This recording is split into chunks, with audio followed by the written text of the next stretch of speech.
ಹೆಬ್ರಿಯ ಹೃದಯ ಭಾಗದಲ್ಲಿ ಚಿಕಿತ್ಸೆ ಮತ್ತು ಸೇವೆಯ ಒಂದು ಪವಿತ್ರ ಪಯಣ ಆರಂಭವಾದದ್ದು ಮೇ 1993ರಲ್ಲಿ. ಕಳೆದ 3 ದಶಕಗಳಿಂದ ಶ್ರೀ ರಾಘವೇಂದ್ರ ಆಸ್ಪತ್ರೆಯು ಕೇವಲ ಒಂದು ವೈದ್ಯಕೀಯ ಸಂಸ್ಥೆಯಾಗಿ ಉಳಿಯದೆ ಸಾವಿರಾರು ಕುಟುಂಬಗಳ ಭರವಸೆಯ ಬೆಳಕಾಗಿದೆ.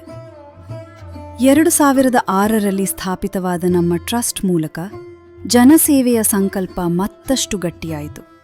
ವೈದ್ಯಕೀಯ ಚಿಕಿತ್ಸೆಯ ಜೊತೆಗೆ ಪ್ರೀತಿ ಮತ್ತು ಸಾಂತ್ವನದ ಅವಶ್ಯಕತೆ ಇರುವವರಿಗಾಗಿ 2009ರಲ್ಲಿ ನಾವು Shri Krishna palliative care unit ಅನ್ನು ಪ್ರಾರಂಭಿಸಿದೆವು.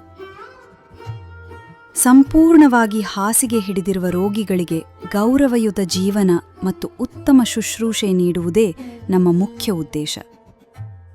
ಪ್ರಸ್ತುತ ಶ್ರೀ ಕೃಷ್ಣ ಸೇವಾ ಕೇಂದ್ರದಲ್ಲಿ 24 ಬೆಡ್ಗಳ ವ್ಯವಸ್ಥೆ ಇದ್ದು, ಇಲ್ಲಿ ನರ್ಸಿಂಗ್ ಕೇರ್ ಅಥವಾ ಶುಶ್ರೂಷೆಗೆ ಹೆಚ್ಚಿನ ಆದ್ಯತೆ ನೀಡಲಾಗುತ್ತದೆ. ಇದುವರೆಗೆ ಸುಮಾರು 400ಕ್ಕೂ ಹೆಚ್ಚು ರೋಗಿಗಳು ನಮ್ಮ ಈ ವಿಶೇಷ ಸೇವೆಯ ಪ್ರಯೋಜನವನ್ನು ಪಡೆದುಕೊಂಡಿದ್ದಾರೆ ಎನ್ನುವುದು ನಮಗೆ ಹೆಮ್ಮೆಯ ವಿಷಯ. ಕೆಲವೊಮ್ಮೆ ರೋಗಿಗಳಿಗೆ ಆಸ್ಪತ್ರೆಗೆ ಬರುವುದು ಕಷ್ಟವಾಗಬಹುದು. ಇದನ್ನು ಅರಿತ ನಾವು ಹೆಬ್ರಿಯ ಸುತ್ತಮುತ್ತಲಿನ 10 ಕಿಲೋಮೀಟರ್ ವ್ಯಾಪ್ತಿಯಲ್ಲಿ ಮನೆ ಬಾಗಿಲಿಗೆ ನರ್ಸಿಂಗ್ ಸೇವೆಯನ್ನು ಒದಗಿಸುತ್ತಿದ್ದೇವೆ. ನಮ್ಮ ಟ್ರಸ್ಟ್ನ ಸೇವೆ ಕೇವಲ ಆಸ್ಪತ್ರೆಗೆ ಸೀಮಿತವಾಗಿಲ್ಲ. ಉಚಿತ ವೈದ್ಯಕೀಯ ಶಿಬಿರಗಳು, ಆರೋಗ್ಯ ಜಾಗೃತಿ ಕಾರ್ಯಕ್ರಮಗಳು ಮತ್ತು ಶಿಕ್ಷಣಕ್ಕೆ ನಾವು ನಿರಂತರ ಪ್ರೋತ್ಸಾಹ ನೀಡುತ್ತಿದ್ದೇವೆ.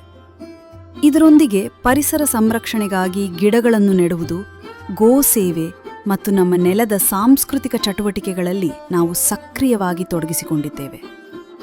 ಸಮಾಜದ ಸರ್ವತೋಮುಖ ಅಭಿವೃದ್ಧಿಯೇ ನಮ್ಮ ಗುರಿ. ಭಗವಂತನ ಅನುಗ್ರಹ ಹಾಗೂ ಜನರ ನಂಬಿಕೆಯನ್ನೇ ಜೀವಾಳವಾಗಿಸಿಕೊಂಡು 1993ರಿಂದ ಇಂದಿನವರೆಗೂ ಸೇವೆ ಸಲ್ಲಿಸುತ್ತಾ ಬಂದಿರುವ ಶ್ರೀ ರಾಘವೇಂದ್ರ ಆಸ್ಪತ್ರೆ ಮತ್ತು ಶ್ರೀಕೃಷ್ಣ ಸೇವಾ ಕೇಂದ್ರವು ಕೇವಲ ಚಿಕಿತ್ಸಾ ಕೇಂದ್ರವಾಗಿರದೆ ಮಾನವೀಯತೆಯ ತಾಣವೂ ಆಗಿದೆ.